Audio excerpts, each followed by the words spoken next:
მარტვილის მუნიციპალიტეტის სოფელ ზედა ხუნწში საჯარო სკოლის მშენებლობა მიმდინარეობს. პროექტის ფარგლებში ახალი თანამედროვე სტანდარტების შესაბამისი სკოლა შენდება, მოეწყობა შენობის გარე და შიდა სივრცეები.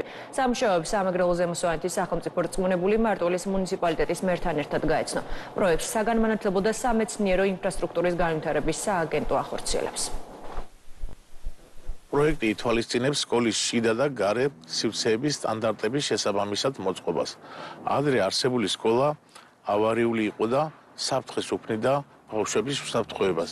მარტვილში განათლების სამინისტრო ასევე აშენებს სოფელ ტარელში სკოლას.